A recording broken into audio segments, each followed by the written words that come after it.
इस वीडियो में हम Allama Iqbal open university course code 1350 spring 2025 का पेपर सॉल्व करेंगे। क्वेश्चन नंबर 4, 5 सॉल्व करेंगे। क्वेश्चन नंबर 1, 2, 3 के लिए लिंक आपको डिस्क्रिप्शन में मिल जाएगा। सबसे फर्स्ट क्वेश्चन है, what is meant by term dispersion. Dispersion का क्या मतलब होता है? तो डिस्पर्जन हमें डेटा का या फिर ऑब्जर्वेशन का अपने एवरेज से फासला बताता है। एवरेज 3 तरह के होते हैं, mean, median and mod. Dispersion हमें डेटा का अपने एवरेज से फासला बताता है। डिस्पर्जन 2 तरह के होते हैं, एक एब्सोल्यूट डिस्पर्जन होता है और दूसरा होता है रिलेटिव डिस्पर्जन। क्वेश्चन के मुताबिक एब्सोल्यूट एंड रिलेटिव के मेजर ऑफ डिस्पर्जन लिखने हैं और उन सब के फॉर्मूले लिखने हैं। तो एब्सोल्यूट के 5 मेजर्स ऑफ डिस्पर्जन होते हैं और रिलेटिव के 4 होते हैं। सबसे पहले एब्सोल्यूट वाले लिखेंगे। पहला है रेंज। रेंज होता है बड़ी वैल्यू में से छोटी वैल्यू को माइनस करना, यानी कि रेंज एक ऐसा नंबर है जो बड़ी वैल्यू को छोटी पर माइनस करने से हासिल होता है। उसके बाद नेक्स्ट है क्वार्टाइल डेविएशन। क्वार्टाइल होता है किसी डेटा को 4 हिस्सों में तकसीम करना, और क्वार्टाइल डेविएशन होता है इंटर क्वार्टाइल का हाफ। इंटर क्वार्टाइल होता है Q3 में से Q1 को माइनस करना, उसका हाफ करेंगे तो वो 2 पे डिवाइड हो जाएगा। कहने का मतलब ये है कि क्वार्टाइल का मतलब है किसी चीज़ को 4 हिस्सों में तकसीम करना, और एक होता है inter quartile IQR।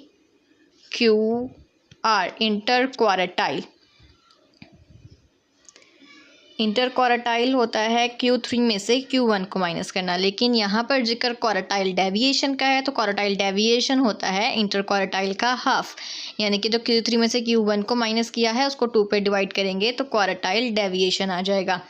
Then next है मीन डेविएशन।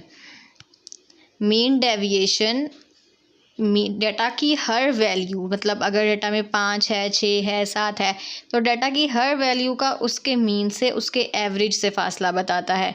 एवरेज हम तीनों में से कोई भी यूज़ कर सकते हैं, मीन, मीडियन और मोड, और इसके 2 फार्मूले होते हैं, एक अनग्रुप डेटा के लिए और दूसरा ग्रुप डेटा के लिए।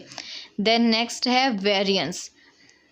वेरिएंस और स्टैंडर्ड डेविएशन दोनों सेम चीज़ होती है। इसमें जो डाटा है वो मीन से फासला स्क्वायर्स में बताता है। फार्मूला भी सेम होता है, बस स्टैंडर्ड डेविएशन में स्क्वायर रूट आता है और वेरिएंस में स्क्वायर रूट नहीं आता। उसके बाद हम लिखेंगे रिलेटिव डिस्पर्जन के मेजर्स, जो कि हैं coefficient of range, coefficient of quartile deviation, coefficient of mean deviation की कोई ख़ास डेफिनेशंस नहीं है, लेकिन आपने इसके फार्मूले ज़रूर लिखने हैं, बिकॉज क्वेश्चन में मेंशन है कि फार्मूले लिखने हैं।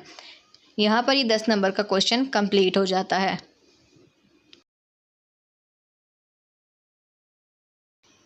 क्वेश्चन नंबर 4B है, calculate the mean deviation of the distribution. Mean deviation का मतलब होता है, मीन डेविएशन डेटा का अपने मीन से फासला होता है, यानी मीन डेविएशन हमें ये बताता है कि जो डाटा गिवन है ये अपना मीन यानी कि एवरेज कोई भी हो सकता है, मीन, मीडियन, मोड, तीनों में से कोई भी अपने एवरेज के कितना नज़दीक है, उसके करीब फैला हुआ है या फिर उसके करीब है, वगैरह वगैरह, कितना दूर है, कितना नज़दीक है, मीन डेविएशन ये बताता है। मीन डेविएशन हर एक नंबर का अपने मीन से फासला बताता है। मीन डेविएशन के 2 फार्मूले होते हैं, एक अनग्रुप डेटा के लिए, एक ग्रुप डेटा के लिए। अब चूंकि जो सवाल हमें गिवन है ये ग्रुप डेटा है, कैसे पता चलेगा? इसमें ग्रुप्स बने हुए हैं, दूसरा फ्रीक्वेंसी दी हुई है। दोनों सूरतों में देखा जाए तो ये एक ग्रुप डेटा है। ग्रुप डेटा को सॉल्व करने के लिए फॉर्मूला होता है मीन डेविएशन। मीन डेविएशन को m.d से रिप्रेजेंट करते हैं, फिर फार्मूला लिखेंगे sigma y minus y bar by sigma f। अब सबसे पहले मैंने आपको बताया कि मीन डेविएशन एवरेज से फासला बताता है, तो आपने सवाल में देखना है कौन से वाले एवरेज का जिक्र है, मीन है, मीडियन है या फिर मोड है। लेकिन इस वाले सवाल में किसी का भी जिक्र नहीं है, तो आप तीनों में से कोई सा भी यूज़ कर सकते हो जो आपको आसान लगे। मीन फाइंड करना सबसे आसान है, इसलिए मीन वाला मैं यहाँ पे मेथड यूज़ करूँगी। अगर आपको मीडियन या मोड में से कोई इजी लगता है तो आप वो वाला मेथड यूज़ कर सकते हैं। सबसे पहले हमने एवरेज निकालना है, मीन निकालना है। मीन निकालने के लिए हमारे पास फॉर्मूला होता है वाई बार का मतलब होगा वाई का mean equal sigma F x by sigma F. Sorry, यहाँ पे अगर वाई का मीन है तो यहाँ पर एक्स नहीं बल्कि वाई आएगा। अब इसके बाद f को हमने y के साथ मल्टीप्लाई करना है। अगर डाटा में देखा जाए तो f मालूम है लेकिन y गिवन नहीं है, तो हम पहले y निकाल लेंगे। y का मतलब होता है मिड वैल्यू, यानी कि जो ग्रुप्स दिए गए हैं इनकी दरमियानी वैल्यू को y बोला जाता है। अब 100 और 110 के दरमियान में कौन सी वैल्यू होगी? इनके दरमियान में है 105। अब ये तो बहुत कम वैल्यूज़ हैं, जैसे कि 110 और 120 के दरमियान में 115 है। लेकिन अगर आपके पास बड़ी वैल्यूज़ दे दी जाएं तो फिर आपको दरमियान निकालना थोड़ा डिफ़िकल्ट हो जाएगा। उसके लिए दोनों वैल्यूज़ को पहले प्लस कर लेंगे, 120 प्लस 130, और इसको 2 से डिवाइड कर लेंगे इक्वल टू 125, यानी कि इन दोनों के दरमियानी पॉइंट है 125। इसी तरह बाकी सारी वैल्यूज़ का भी हम दरमियानी पॉइंट लिख लेंगे। 155, 160 और 170 के दरमियान में है 165, 175, 185 एंड 195। इन सब का दरमियानी वैल्यू लिख ली है। अब फार्मूले के अकॉर्डिंग f को y के साथ मल्टीप्लाई करना है। f को y के साथ मल्टीप्लाई करके एक न्यू टेबल बना लेंगे, f मल्टीप्लाई y। 56 को 105 के साथ मल्टीप्लाई करेंगे इक्वल 5880। देन 59 को 115 के साथ मल्टीप्लाई करेंगे 6785। 61 को 125 के साथ मल्टीप्लाई करेंगे 7625। 68 को 135 के साथ मल्टीप्लाई करेंगे इक्वल 9180। हमें f को y के साथ मल्टीप्लाई करके एक न्यू टेबल बनाना है जिसका नाम रखेंगे fy। देन 77 को 145 से मल्टीप्लाई करेंगे 11165। 59 को 155 के साथ मल्टीप्लाई करेंगे 9145। देन इसके बाद 56 को 165 के साथ मल्टीप्लाई करना है 9240। 59 मल्टीप्लाई 175 10325। 61 मल्टीप्लाई 185 11285। 68 मल्टीप्लाई 195 13260। जब आप न्यू टेबल बना लेंगे तो दोबारा फार्मूले की तरफ जाएं। fy मालूम हो गया, इसके बाद सिग्मा का निशान है, यानी कि fy का जो टेबल होगा उसको हम प्लस कर लेंगे। fy की ये वाली जितनी भी वैल्यूज़ हमने फाइंड की हैं, fy का मुकम्मल टेबल, इन सब वैल्यूज़ को प्लस कर लेंगे। हमारे पास बनता है 93890। अब सिग्मा fy की जगह पर हमने जो ये मालूम किया 93890, इसको लिखेंगे डिवाइड बाय सिग्मा f आएगा। सिग्मा f का मतलब सवाल में जो फ्रीक्वेंसी वाला टेबल, ये वाला जो टेबल दिया गया है, इन सब वैल्यूज़ को ऐड कर लेंगे। फ्रीक्वेंसी वाली सारी वैल्यूज़ को ऐड करने पर आता है 624, और फॉर्मूले में भी हम सिग्मा f की जगह पर लिख देंगे 624। नाउ इन दोनों को डिवाइड कर देंगे इक्वल टू 150.46। ये आ गया एवरेज वाई मीन, जो कि यहाँ पर दिया गया है वाई मीन फॉर्मूले में। अब इसके बाद मैंने आपको समझाने के लिए फॉर्मूला यहाँ पहले लिख दिया था, लेकिन जब आप क्वेश्चन सॉल्व करेंगे तो फॉर्मूला आप मीन के बाद लिखेंगे। मीन, मीडियन, मोड जो भी मालूम करेंगे उसके बाद आपको फॉर्मूला लिखना है। हम फार्मूला लिखेंगे m.d, यानी कि mean deviation equal sigma f y minus Y bar by sigma f। अब y बार हम मालूम कर चुके हैं, नेक्स्ट y में से y बार को माइनस करेंगे। जो ये निशान लगे हुए हैं ना y माइनस वाई बार के साथ, जो ये लाइंस दो लगी हुई हैं, इनको हम एब्सोल्यूट वैल्यू बोलते हैं। यानी कि एब्सोल्यूट वैल्यू का मतलब ये होता है कि आपने सिर्फ पॉजिटिव वैल्यूज़ लेनी है, इसमें नेगेटिव वैल्यूज़ नहीं आती। मतलब अगर आपके पास मिसाल के तौर पर माइनस करने से y में से y बार को माइनस करने से आता है -125, तो आप माइनस ख़त्म कर देंगे और सिर्फ 125 लिखेंगे। अब y में से y बार को माइनस करके एक न्यू टेबल बनाना है, y माइनस वाई बार। y में से y बार को माइनस कर दें, न्यू टेबल बनाएंगे। y यानी कि ये वाली वैल्यू और y बार मतलब जो हमने मीन मालूम किया था 150.46। आसानी के लिए हम मीन को ऊपर लिख लेंगे, y बार इक्वल 150.46 और y की सारी वैल्यूज़ को इसमें से माइनस करके लिखते जाएंगे। जैसे अब देखें, सबसे पहले हमने 105 को 150.46 से जब माइनस किया तो हमारे पास नेगेटिव में आंसर आ रहा है, लेकिन जो ये दो लाइंस लगी हुई हैं एब्सोल्यूट वैल्यू की, इन दो लाइंस की वजह से हम जो नेगेटिव का साइन है वो ख़त्म कर देंगे और सिर्फ लिखेंगे 45.46।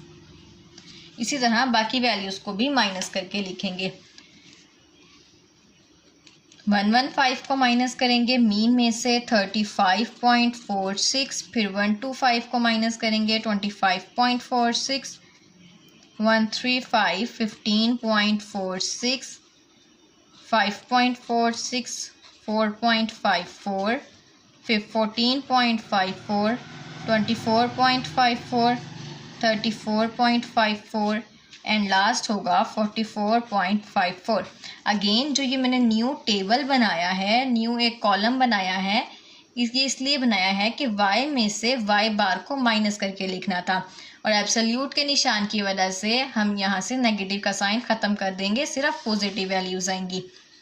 अब फार्मूले को देखेंगे कि हमने y माइनस वाई बार तो सॉल्व कर लिया। अब इसके बाद लिखा हुआ है f और f में और इसके अंदर कोई साइन नहीं है। जहाँ पर कोई साइन नहीं होता वहाँ हमने मल्टीप्लाई करना होता है, यानी कि y माइनस वाई बार का जो आंसर आया है इसको f यानी कि फ्रीक्वेंसी के साथ मल्टीप्लाई कर देंगे। ये टेबल थोड़ा सा बड़ा हो गया है इसलिए हम इसका आंसर अब यहाँ पर लिख देंगे, f y माइनस वाई बार।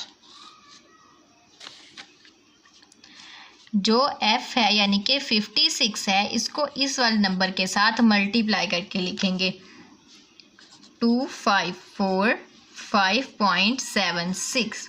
उसके बाद 59 को सेकंड वाले नंबर के साथ मल्टीप्लाई करके लिखेंगे 2092.14।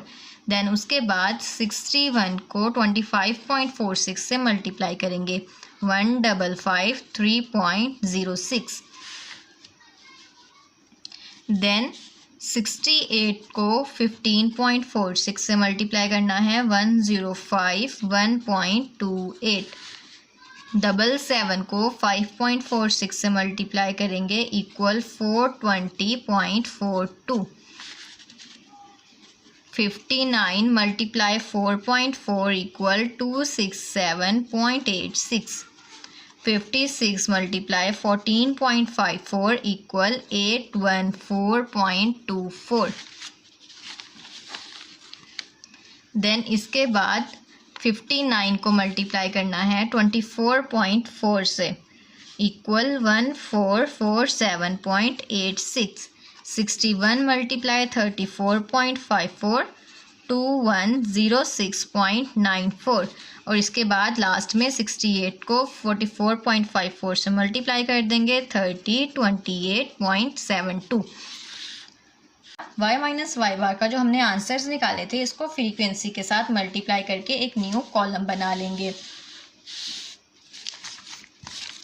देन फॉर्मूले में अब लगाया है सिग्मा का निशान, यानी कि f y माइनस वाई बार का जो लास्ट टेबल बना है इसको हम प्लस कर लेंगे। ये जो हमारे पास न्यू टेबल हमने अभी अभी बनाया है इसकी सारी वैल्यूज़ को ऐड कर लेंगे।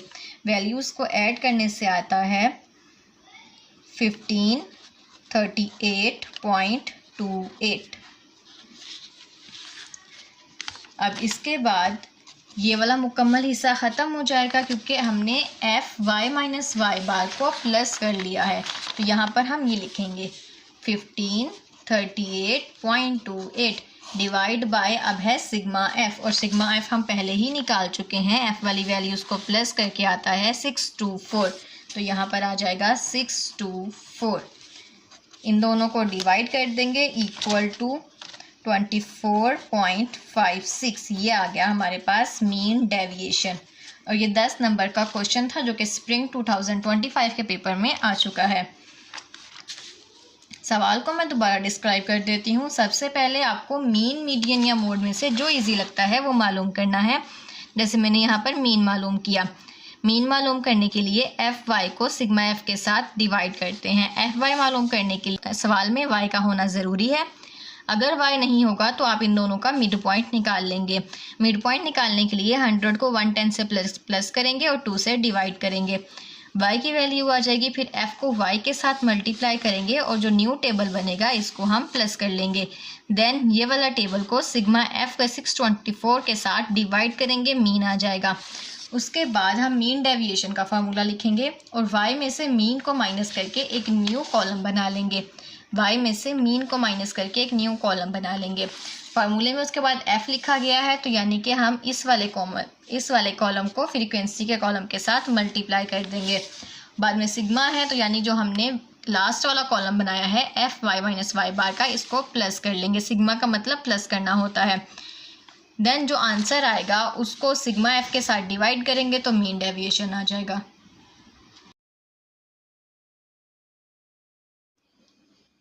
क्वेश्चन नंबर 5 का ए पार्ट है define index number. Index number की डेफिनेशन लिखें। इंडेक्स नंबर से मुराद होता है दो वैल्यूज़ का, दो जगहों का, दो प्राइसेस का आपस में मवाजना करना, यानी कि पुराने साल में किसी चीज़ की क्या कीमत थी और नेक्स्ट ईयर में उसकी क्या कीमत हो गई है। मिसाल के तौर पर अगर चावल 2025 में 100 रुपये किलो थे तो वो 2026 में 150 रुपये किलो हो गए, तो 50 का जो डिफरेंस आया है इसको हम इंडेक्स नंबर बोलेंगे।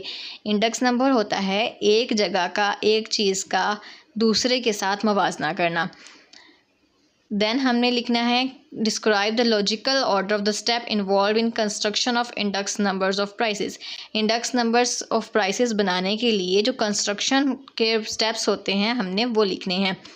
सबसे फर्स्ट पर आ जाएगा पर्पस ऑफ इंडेक्स नंबर, यानी कि इंडेक्स नंबर बनाने का मकसद क्या है। उसके बाद उसकी सिलेक्शन, कमोडिटीज़ अशिया के कौन कौन सी अशिया पर इंडेक्स नंबर ऑफ प्राइस बनाई जाएगी, चावल है, गंदुम है, कौन कौन सी अशिया होंगी।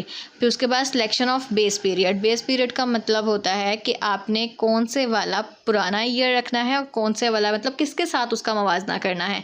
जैसे कि अगर आपके पास 2025 है, 1964 भी है और 2026 भी है, तो आपने ये ध्यान में रखना है कि आपने इसका मवाजना किसके साथ करना है, 1964 के साथ या फिर 2025 के साथ। देन नेक्स्ट है चूजिंग द एवरेज। एवरेज का मतलब होता है मीन, मीडियन, मॉड। एवरेज यहाँ पर इंडेक्स नंबर में 3 तरह के एवरेज यूज़ होते हैं, अर्थमेटिक मीन, ज्योमेट्रिक मीन और मीडियन। तीनों में से आपको जो सूटेबल लगे उस क्वेश्चन के लिए आपने उसका इंतखाब करना है। देन लास्ट पर है चॉइस ऑफ फार्मूला। फार्मूला कौन सा लगेगा। इंडेक्स नंबर मालूम करने के लिए बहुत ज़्यादा फार्मूले होते हैं, तो उनमें से कौन सा फार्मूला आपकी कंडीशन के साथ मैच करता है, ये इसका आखिरी पॉइंट है। यानी इस कंप्लीट क्वेश्चन में हमने पहले इंडेक्स नंबर की डेफिनेशन लिखनी है, फिर इंडेक्स नंबर के बनाने के लिए उसके सारे स्टेप्स लिखने हैं।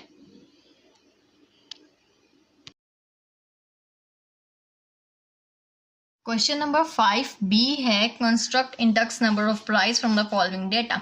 हमने इस डेटा का इंडेक्स नंबर बनाना है और 4 तरीके से बनाना है, लिस्पेयर, फिशर, पाशे और मार्शल एजवर्थ। सबसे पहले लिस्पेयर्स मेथड का बनाएंगे। लिस्पेयर मेथड मालूम करने के लिए हमारे पास इंडेक्स नंबर का फॉर्मूला होता है sigma P1 Q1 by sigma P0 Q1 multiply 100। P1 Q1 P0 Q1 multiply 100 ये लिस्पेयर का फार्मूला है। अब P1 Q1 और P0 ये सब कुछ क्या है, जो हमारे पास क्वेश्चन गिवन है ना, इसमें जो बेस ईयर की वैल्यूज़ होती हैं उनको हम P0 से रिप्रेजेंट करते हैं। जैसे कि ये प्राइसेस हैं तो ये P0 होगा, ये क्वांटिटी है तो ये Q0 होगा, और जो करंट ईयर की वैल्यूज़ होती हैं इनको P1 या फिर Pn से रिप्रेजेंट किया जाता है। अब फॉर्मूले के अकॉर्डिंग हमें P1 को Q1 से मल्टीप्लाई करना है, तो इसका एक न्यू टेबल बना लेंगे, P1 मल्टीप्लाई Q1। P1 में है 10, Q1 में है 50, तो 10 को 50 से मल्टीप्लाई करेंगे 500। कमोडिटीज़ हम यहाँ पर लिख देंगे A, B, C और D। ये कमोडिटीज़ यहाँ लिखी हुई हैं। कमोडिटीज़ का मतलब होता है अशिया या फिर चीज़ें। ये इनकी पुराने साल में कीमत और मिकदार है और करंट ईयर ये नए साल में कीमत और मिकदार है। देन 120 को 2 से मल्टीप्लाई करना है equal to 40। Then 60 multiply 6 equal 360। 12 multiply 24 equal 288। P1 Q1 मालूम कर लिया आप। देन फार्मूले के अकॉर्डिंग इनको हमने सिग्मा का निशान लगाया है तो प्लस कर देना है। P1 Q1 की जो न्यू वैल्यूज़ आई हैं चारों, इनको हम ऐड कर लेंगे। इनको ऐड करने से आता है 1388। अब इसके फार्मूले के डिनोमिनेटर में तो आ जाएगा 1388 बाय P0 Q1 है तो हम न्यू कॉलम बनाएंगे P0 Q1 का, जिसमें हम P0 को Q1 के साथ मल्टीप्लाई करेंगे। 6 multiply 50 equal 300। 2 multiply 120 equal 240। 4 multiply 60 equal 240 and 10 multiply 24 equal 240। फॉर्मूले में इसके साथ भी समीशन का निशान लगा है तो हम P0 Q1 की वैल्यूज़ को भी ऐड कर लेंगे। 1020 डिवाइड 1020 मल्टीप्लाई 100। अब इन दोनों को डिवाइड करके 100 के साथ मल्टीप्लाई कर देंगे इक्वल 136.08। ये लिस्पियर्स मेथड से इंडेक्स है। इंडेक्स नंबर मालूम करने के लिए पाशे ने जो फार्मूला दिया था वो है sigma P Q divide by sigma P Q multiply 100। Then हमने 1000 के हिसाब से वैल्यूज़ लगानी है।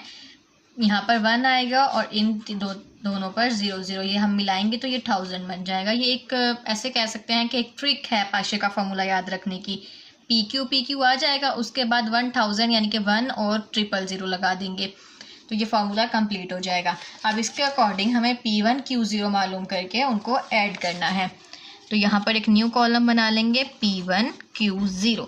अब P1 तो ये है और Q0 ये वाली वैल्यूज़ हैं। 50 को 10 के साथ मल्टीप्लाई करेंगे 500। 100 को हम 2 के साथ मल्टीप्लाई करेंगे equal 200। 61 multiply 6 equal 366 and 30 multiply 12 equal 360। Then इन सब वैल्यूज़ को प्लस कर लेंगे 1426 और यहाँ पर हम डिनोमिनेटर में लिख देंगे 1426 बाय P0 Q0। अब न्यू टेबल बनेगा P0 Q0 का, फिर हम इस वैल्यूज़ को प्लस कर लेंगे। P0 Q0 दोनों ये वाली वैल्यूज़ हैं तो 6 multiply 50 equal 300। 2 multiply 100 equal 200। 4 multiply 61 equal 244 and 10 multiply 30 equal 300। इन सब वैल्यूज़ को भी प्लस कर लेंगे 1044 और डिनोमिनेटर में लिख देंगे 1044 मल्टीप्लाई 100। इन दोनों को डिवाइड करके 100 से मल्टीप्लाई करेंगे तो हमारे पास पाशे मेथड से इंडेक्स नंबर आ जाएगा 136.59। सवाल में 4 मेथड्स कहा गया है। नेक्स्ट हम फिशर आइडियल मेथड यूज़ करेंगे। फिशर ने लिस्पियर और पाशे इन दोनों के फार्मूलों को यूज़ करके एक नया फार्मूला बनाया था। नेक्स्ट आप फिशर आइडियल मेथड लिखेंगे। Index number IN equal square root sigma P Q multiply sigma P Q by summation PQ multiply 100। जो 100 है वो रूट से बाहर है, बाकी सारी वैल्यूज़ रूट के अंदर लिखनी है। यहाँ पर PQ आ गया है। जो हमने ये वाली वैल्यूज़ लिखनी है ना, ये लिस्पियर और पाशेस की होंगी, यानी कि यहाँ पर आएगा 1101 और यहाँ पर 1000। देन इन सब की वैल्यूज़ लिख लेंगे। जो हमने पहले टेबल बनाए थे उसमें सिग्मा P1 Q1 का आंसर था 1388। P0 Q1 का आंसर था 1020। P1 Q0 का आंसर है 1426 और P0 Q1 का आंसर है 1044 और रूट के बाहर लगा देंगे 100। इन दोनों को डिवाइड करके लिखेंगे इक्वल 1.37 मल्टीप्लाई इन दोनों को डिवाइड करके लिखेंगे 1.36 मल्टीप्लाई 100। अब इन दोनों को मल्टीप्लाई करेंगे 1.84 मल्टीप्लाई 100। इसका रूट मालूम करेंगे 1.36 मल्टीप्लाई 100। 1.36 को 100 से मल्टीप्लाई करेंगे इक्वल 135.65। ये इसका आंसर है। नेक्स्ट अब हमने मार्शल एजवर्थ का फॉर्मूला यूज़ करना है। मार्शल एजवर्थ, ये फॉर्मूला इन सब फॉर्मूलों से बिल्कुल डिफरेंट है। Index number equal sigma P1 Q0 plus Q1 divide by sigma P0 Q0 plus Q1 multiply 100। अब पहले तो Q0 Q1 मालूम करके एक न्यू टेबल बनाएंगे, फिर उसको P1 से और P0 से मल्टीप्लाई करेंगे। Q0 प्लस Q1 के लिए एक न्यू टेबल बनाएंगे। Q0 है 50 और Q1 भी है 50, दोनों को प्लस कर लेंगे 100। 100 plus 120 equal 220। Then 61 plus 60 equal 123। 30 plus 24 equal 54। अब फॉर्मूले के अकॉर्डिंग जो हमने न्यू टेबल बनाया है इसको P1 के साथ मल्टीप्लाई करना है। P1 multiply Q0 plus Q1।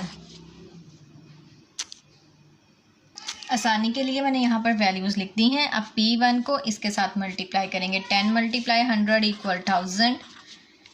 2 multiply 220 equal 440। 6 multiply 123 equal 738। 12 multiply 54 equal 648। Then इन सब वैल्यूज़ को हम प्लस कर लेंगे 2826। अब यहाँ पे न्यूमिनेटर में आ जाएगा 2826 और डिनोमिनेटर के लिए यही Q0 Q1 को P0 से मल्टीप्लाई करना है। P0 को मल्टीप्लाई करना है Q0 Q1 के साथ। तो Q0 Q1 की वैल्यू ये वाली होगी और P0 की ये वाली। तो 6 multiply 100 600। 2 multiply 220 equal 440। 4 multiply 123 equal 492। 10 multiply 54 equal 540। And ये सब वैल्यूज़ को हम प्लस कर लेंगे 2072। यहाँ डिनोमिनेटर में आ जाएगा 2072 मल्टीप्लाई 100। इन दोनों को डिवाइड करके हम 100 के साथ मल्टीप्लाई कर लेंगे तो हमारे पास मार्शल एजवर्थ के फार्मूले से इंडेक्स नंबर आ जाएगा 136.39। क्वेश्चन में हमें 4 मेथड कहा गया है। चारों मेथड के ज़रिए से हमने इंडेक्स मालूम करना है। सबसे पहले लीस्ट स्क्वायर का फार्मूला लिखेंगे और उसके ज़रिए से हम लीस्ट स्क्वायर्स के मेथड के ज़रिए इंडेक्स नंबर मालूम कर लेंगे। इन सब का आंसर लगभग करीब करीब ही होगा। और उसके बाद पाशे का फार्मूला लिखेंगे, उसके ज़रिए से हम एक इंडेक्स नंबर फाइंड कर लेंगे। Then Fisher ideal method use करना है और उसके बाद लास्ट पर मार्शल एजवर्थ।